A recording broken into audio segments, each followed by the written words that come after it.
So hello मेरे प्यारे मित्रों, तो कैसे हैं आप सभी लोग। उम्मीद है आप सभी लोग बहुत अच्छे होंगे, अपनी पढ़ाई भी जबरदस्त तरीके से जारी रखेंगे। तो फिर से स्वागत है आप सभी का फिजिक्स की एक और नई क्लास में। तो पिछली क्लास में हमने देखा था कि वैद्युत द्विध्रुव क्या होता है, वैद्युत द्विध्रुव आघूर्ण क्या होता था, और साथ ही साथ हमने देखा था वैद्युत द्विध्रुव पर लगने वाला बल आघूर्ण का व्यंजक भी हमने वहां से प्राप्त किया था। और आज की क्लास में हम देखने वाले हैं कि वैद्युत द्विध्रुव को घुमाने में किया गया कार्य। अगर कोई वैद्युत द्विध्रुव है, कोई एक समान वैद्युत क्षेत्र है उसमें रखा हुआ है, तो उसे घुमाने में अगर हम उसे घुमाएं तो किया गया कार्य कितना होगा। ठीक है, वही आज की इस क्लास में हम देखने वाले। चलिए शुरू करते हैं। और हाँ, अगर आपने अभी तक पुरानी क्लास नहीं देखी है, हमने प्लेलिस्ट भी बना दी है क्लास 12 फिजिक्स 2026 के नाम से, जाकर वहाँ से देख लेना। तो चलिए फिर शुरुआत करते हैं और जाकर पुरानी क्लासेस देख लेना वैद्युत द्विध्रुव आघूर्ण की, जिससे आपको अच्छे से समझ में आए। तो चलिए फिर शुरू करते हैं। वैसे मैं बता देता हूँ कि हाँ, वैद्युत द्विध्रुव होता क्या है। वैद्युत द्विध्रुव बेसिकली एक निकाय होता है, एक सिस्टम होता है, जिसमें क्या होता है कि दो विपरीत प्रकृति के आवेश होते हैं। जैसे कोई एक ऋणावेश है और दूसरा फिर धनावेश है, और एक दूसरे क्या होते हैं, अल्पतम दूरी पर स्थित होते हैं, यानी उनके बीच की दूरी होती है 2l, इसे अल्पतम दूरी कहते हैं। अल्पतम दूरी पर स्थित होते हैं, तो जो पूरा निकाय बनकर तैयार होता है वैद्युत द्विध्रुव कहलाता है। ठीक है, बस इतना सा कॉन्सेप्ट लगने वाला है। ठीक है, तो चलिए फिर शुरू करते हैं। सबसे पहले हम क्या करते हैं, एक समान वैद्युत द्विध्रुव, एक समान वैद्युत क्षेत्र में द्विध्रुव को घुमाने में किया गया कार्य। यानी हम सबसे पहले क्या करेंगे, कोई एक समान वैद्युत क्षेत्र बना लेंगे, उसमें द्विध्रुव को रख देंगे, और फिर क्या करेंगे, घुमाने में किया गया कार्य। फिर हम उसको थोड़ा सा घुमाएंगे और फिर हम निकालेंगे उससे घुमाने में किया हमने कितना काम किया। ठीक है, वो हम निकालेंगे। तो चलिए सबसे पहले हम क्या बना लेते हैं, कोई एक समान वैद्युत क्षेत्र हम बना लेते हैं। ये हमने यहाँ पर बना लिया कोई एक समान वैद्युत क्षेत्र। इसी तरह बनाते हैं, देखना। ठीक है, इसी तरह हम कोई एक समान वैद्युत क्षेत्र इसी तरह बनाते हैं। ये रहा हमारा एक समान वैद्युत क्षेत्र। ठीक है, ये रहा हमारा एक समान वैद्युत क्षेत्र। इसे हम ई से लिखते हैं। ठीक है, ई से लिखते हैं, इसे आप ई से इस तरह लिख सकते हो। ठीक है, ये हमारा एक समान वैद्युत क्षेत्र। अब इसमें हम क्या करते हैं, कोई हम वैद्युत द्विध्रुव रख देते हैं। हमने यहाँ पर क्या करा, एक वैद्युत द्विध्रुव हमने यहाँ पर रख दिया। ठीक है, ये मैं यहाँ पर रख देता हूँ एक वैद्युत द्विध्रुव। अब हम सभी को पता है कि वैद्युत द्विध्रुव कैसे बनता है, जब उसमें कोई दो विपरीत प्रकृति के आवेश होते हैं, है ना, और अल्पतम दूरी पर स्थित होते हैं। तो हमने यहाँ पर रख दिया, ये हमने माना कि कोई ए बी, ये कोई वैद्युत द्विध्रुव है, और ये जो है एक समान वैद्युत क्षेत्र में रखा हुआ है। ठीक है, अब हम क्या करेंगे, इस द्विध्रुव को थोड़ा सा घुमाएंगे। इधर ये ऐसे रखा हुआ है, ठीक है, इसको थोड़ा सा इस तरह घुमाएंगे, और फिर किया गया कार्य कितना है वही हमें ज्ञात करना है। ठीक है, तो हम क्या करते हैं, इसको थोड़ा सा घुमाते हैं। ठीक है, मैं दूसरे मार्कर से यहाँ पर बना देता हूँ। हमने इसे थोड़ा सा घुमाया, तो मैं इसे थोड़ा सा यहाँ से मिटा देता हूँ। ठीक है, तो हमने यहाँ पर जो है इसे थोड़ा सा घुमाया। ठीक है, मैंने कैसे घुमाया, इसको जो है मैं इस तरह था, हमने इस तरह घुमाया। ठीक है, तो इस तरह हो गया। ठीक है, किस तरह हो गया, इस तरह हो गया। ठीक है, इस तरह मैंने बना दिया, और जो है ये आवेश यहाँ पर हो गया। ठीक है, वैद्युत द्विध्रुव कौन सा हो गया, ए बी, ये कोई वैद्युत द्विध्रुव ए बी है। ठीक है, इसको हमने थोड़ा सा घुमाया कितना, हम उसको उतना भी तो वो भी तो हम बता देते हैं। हमने घुमाया डी थीटा। ठीक है, हमने कोई वैद्युत द्विध्रुव रखा था, उसे हमने डी थीटा घुमाया। ठीक है, यानी इस तरह था, हमने घुमाकर ऐसे कर दिया। अब किया गया कार्य कितना है वो हमें याद करना है। ठीक है, तो हम क्या लिखेंगे, माना जाने वाली जो चीज़ें थी हमने सबसे पहले ही लिख दिया है। ठीक है, कि माना ये रटना नहीं हमें, वैसे ही हम ये बनाएंगे, वैसे ही हम लिख देंगे कि ये कोई एक समान वैद्युत क्षेत्र है, उसमें कोई वैद्युत द्विध्रुव स्थित है, जो क्रमशः माइनस क्यू प्लस क्यू आवेश से, यानी ऋणावेश और धनावेश आवेश से मिलकर बना है। और हमें ज्ञात क्या करना है, कोई उस वैद्युत द्विध्रुव को डी थीटा तक, या फिर कहें तो घुमाने में किया गया कार्य। ठीक है, वही हमें ज्ञात करना है। ठीक है, तो चलिए ज्ञात करते हैं। माना जाने वाली चीज़ें हमने यहाँ पर लिख दी। कोई एक वैद्युत द्विध्रुव है जो क्रमशः माइनस क्यू प्लस क्यू आवेश से मिलकर बना है, एक समान वैद्युत क्षेत्र में स्थित है, तो हमें द्विध्रुव को डी थीटा तक घुमाने में किया गया कार्य ज्ञात करना है। तो हम क्या करेंगे, सबसे पहले हम करेंगे कार्य बराबर होता क्या है, बताओ मुझे कार्य बराबर क्या होता है। द्विध्रुव को घुमाने में किया गया कार्य, तो कार्य बराबर होता क्या है, हम सभी को पता है कि कार्य बराबर होता है बल गुणित विस्थापन। यानी बल और गुणे में विस्थापन, यही तो होता है ना, बल और गुणे फिर विस्थापन, यही तो होता है ना, बल गुणे विस्थापन, यही तो होता है ना, कार्य बराबर बल गुणे विस्थापन। यानी कार्य को किससे लिखते हैं, कार्य को हम लिखते हैं W से। किससे लिखते हैं, कार्य को हम लिखते हैं W से। ठीक है, और बल को किससे लिखते हैं, बल को किससे लिखते हैं। ठीक है, यहाँ पर बल को किससे डिनोट करते हैं, बल को हम लिखते हैं F से। ठीक है, लेकिन हम यहाँ पर एक समान वैद्युत क्षेत्र में जो लगने वाला बल आघूर्ण होगा उसे हम टाउ से प्रदर्शित करते हैं। उसे हम किससे प्रदर्शित करते हैं, टाउ से प्रदर्शित करते हैं। ठीक है, यह है बल आघूर्ण जो हमने कल निकाला था, एक समान वैद्युत क्षेत्र में द्विध्रुव पर लगने वाला बल आघूर्ण। ठीक है, वो हमें लिखना है। ठीक है, तो इसे हम टाउ से लिख देते हैं। और गुणे में विस्थापन, तो विस्थापन कितना हुआ, विस्थापन कितना हुआ, विस्थापन हुआ डी थीटा, है ना, विस्थापन कितना है, डी थीटा विस्थापन हुआ। ठीक है, तो हमने यहाँ पर से कार्य क्या निकाला, W बराबर, ठीक है, टाउ बराबर हमें पता है, हमने कल निकाला था, क्या होता है टाउ बराबर PE साइन थीटा, ये होता है PE साइन थीटा। ठीक है, ये हमने निकाला था। ठीक है, और ये हमारा सूक्ष्म कार्य है, इसीलिए हम इसे DW से डिनोट करते हैं। ठीक है, ये हमने मान लिया कि हमारा सूक्ष्म कार्य है। ठीक है, ये हमने माना ये सूक्ष्म कार्य है। थोड़ा सा ही तो घुमा रहे हैं ना भैया। तो जहाँ भी सूक्ष्म कार्य होता है सूक्ष्म क्षेत्रफल dA, सूक्ष्म कार्य dW, ठीक है। तो इसी तरह प्रदर्शित करते हैं। तो यहाँ पर सूक्ष्म कार्य निकाल रहे हैं तो यहाँ हमने dW लिखा, ठीक है। अभी हम पूरा कार्य निकालेंगे, पूरा कुल कार्य कितना होगा, ठीक है। तो हमें पता है कि टाउ बराबर क्या होता है, PE sin थीटा, है ना। तो हमने यहाँ पर टाउ के स्थान पर क्या लिख सकते हैं, PE sin थीटा हमने लिख दिया। टाउ अगर थोड़ी सी क्वालिटी अच्छी नहीं आ रही है तो सेटिंग से जो है बढ़ा लीजिए, ठीक है, 360 या 480 कर लीजिए, ठीक है। तो टाउ बराबर हमने यहाँ पर क्या रखा, PE sin थीटा, इसी से लिखते हैं, ठीक है। PE sin थीटा और इंटू में d थीटा, ये रख दिया हमने, ठीक है। इतनी बात क्लियर है। चलो अब हमने निकाला, ये रहा सूक्ष्म कार्य हमारा, ये हमें बस थोड़ा सा घुमाया।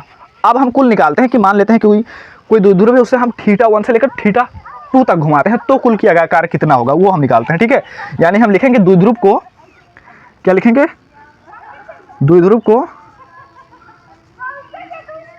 θ1 से θ2 तक घुमाने में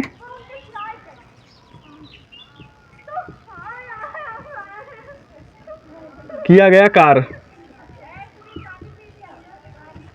कितना हो जाएगा। अब हम यहाँ पर क्या करेंगे, अब हम इसका समाकलन कर देंगे, ठीक है। जब हमें कुल का निकालना होता है, समाकलन का मतलब ये होता है कि संपूर्ण, ठीक है। तो हमें पूरा निकालना है ना, तो हम यहाँ पर क्या करेंगे, इसका समाकलन कर देंगे। क्या करेंगे, समाकलन कर देंगे, ब्लैक से लिखते हैं, ठीक है। यहाँ पर हमने इसका जो है, इसका हमने समाकलन कर दिया, ठीक है। इसका हमने समाकलन कर दिया और इधर भी जो है इसका हमने समाकलन कर दिया। क्या किया हमने, समाकलन कर दिया। कहाँ से कहाँ तक हम निकालना था, θ1 से θ2 तक। तो ये हो गया θ1 और ये हो गया θ2, ठीक है। यहाँ तक हमें निकालना था। और आगे क्या, PE sin थीटा, ये हो गया, ठीक है, इंटू d थीटा, ये हो गया। क्या इतनी बात क्लियर है, कोई दिक्कत कुछ नहीं हुई।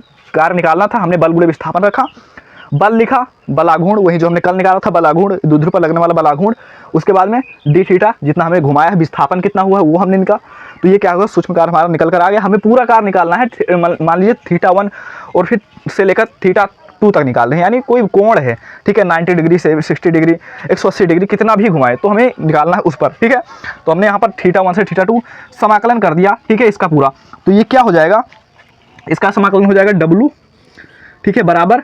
और ये जो है, अब देखो जो ये समाकलन होता है इसका नहीं होता, इसका नहीं होता, ठीक है। क्या बोलते हैं इसे, नाम नहीं आ रहा, ठीक है, पता नहीं शब्द नहीं आ रहा है, ठीक है। तो इसको जो है, इसका हम समाकलन नहीं करते, हम सिर्फ इतने का ही समाकलन करेंगे, इसको जो है बाहर कर लेंगे, ठीक है। तो क्या हो जाएगा, θ1 से θ2 ये वही लिमिट रहेगी, ठीक है।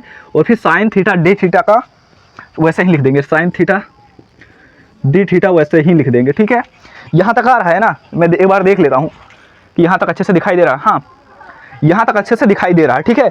अब हम क्या करेंगे, sin थीटा d थीटा इसका हम समाकलन कर देंगे। हम सभी को पता है, नहीं पता है मैं बता देता हूँ कि sin थीटा और sin theta into d theta का समाकलन जो होता है वो होता है minus cos theta, minus cos theta इसका होता है समाकलन, ठीक है। तो हम यहाँ पर क्या करेंगे, क्या कर सकते हैं, W बराबर लिख सकते हैं।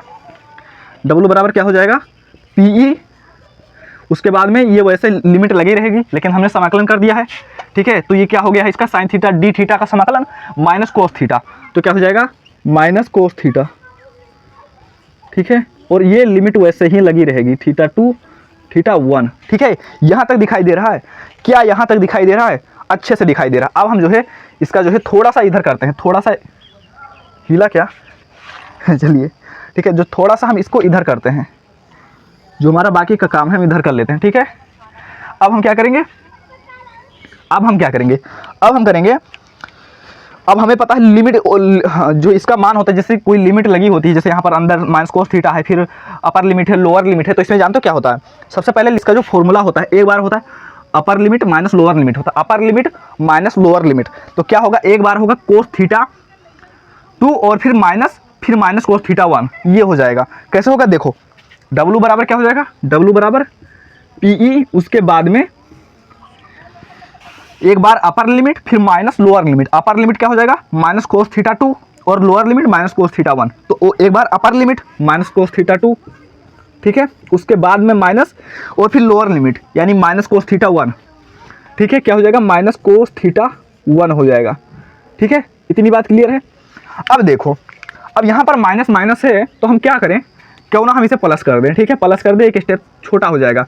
माइनस माइनस प्लस होता है ना, तो हम इसे हम क्या करते हैं, यहाँ पर प्लस कर देते हैं, ठीक है, माइनस माइनस डायरेक्ट प्लस करते हैं। अब ये हमें अच्छा नहीं लग रहा, क्यों नहीं अच्छा लग रहा, θ2 इधर है, सॉरी ये θ2 है, θ2 इधर है, θ1 उधर है, ये माइनस में है वो प्लस में, अच्छा नहीं लग रहा। अब इसको क्या करते हैं, उधर हम भेज देते हैं, तब अच्छा लगेगा। कैसे, ये देखो W बराबर P, उसके बाद में cos θ1, उसके बाद में माइनस cos θ2। अब अच्छा लग रहा है ना, निकल कर आ गया हमारा व्यंजक, ठीक है।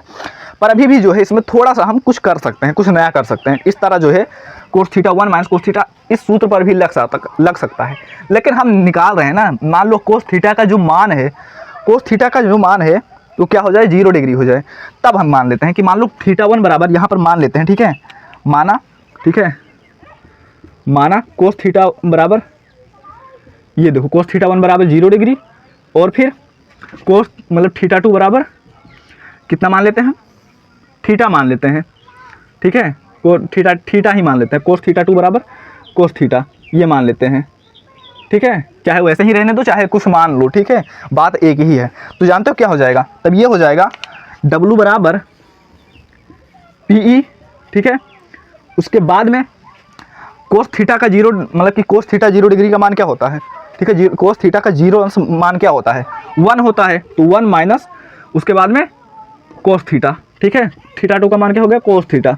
तो ये निकल कर आ गया हमारा, ठीक है, वैद्युत द्विध्रुव को घुमाने में किया गया कार्य, ठीक है। तो बहुत ही ज़्यादा आसान था, अगर समझ में नहीं आया एक बार यार फिर से देख लेना, सब कुछ क्लियर हो जाएगा, ठीक है। एक बार मैं फिर से रिवाइज कर देता हूँ, बस 1 मिनट रुकना, ठीक है। क्या दिया होता है, एक समान विद्युत क्षेत्र में द्विध्रुव को घुमाने में किया गया कार्य हमें निकालना था। द्विध्रुव हमने बना लिया, सॉरी, एक समान विद्युत क्षेत्र में द्विध्रुव हमने बना लिया, फिर थोड़ा सा घुमाया, कितना घुमाया, d θ, और फिर क्या किया गया कार्य कैसे निकालेंगे, बल गुणे विस्थापन के सूत्र से। कार्य बराबर बल गुणे विस्थापन होता है, बल आघूर्ण जानते हैं P sin θ होता है, और विस्थापन d θ हो गया, है ना, क्लियर।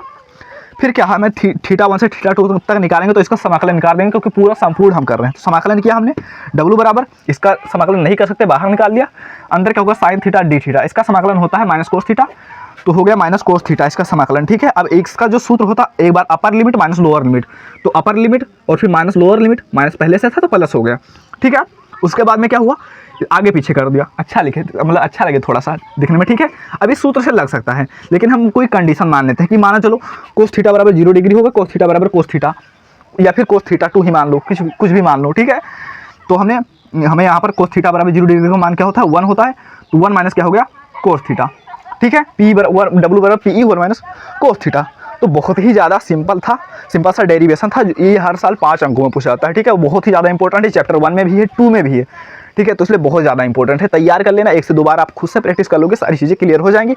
और भी सारे डेरिवेशन अगर आपने इस चैप्टर के नहीं देखे, जाकर यार प्लेलिस्ट से देखना, चैनल पर जाना, प्लेलिस्ट वाले सेक्शन में जाना, वहाँ पर मिल जाएगी क्लास 12 फिजिक्स 2026 के नाम से प्लेलिस्ट, वहाँ से सारी वीडियोज आपको मिल जाएंगे, ठीक है। तो उम्मीद करता हूँ ये टॉपिक आपको अच्छे से समझ में आया होगा। ऐसे ही और भी धमाकेदार टॉपिक्स के लिए चैनल को सब्सक्राइब कर लेना। मिलते हैं फिर नए मजेदार टॉपिक के साथ। Love you, tata, bye bye, अपना ख्याल रखना।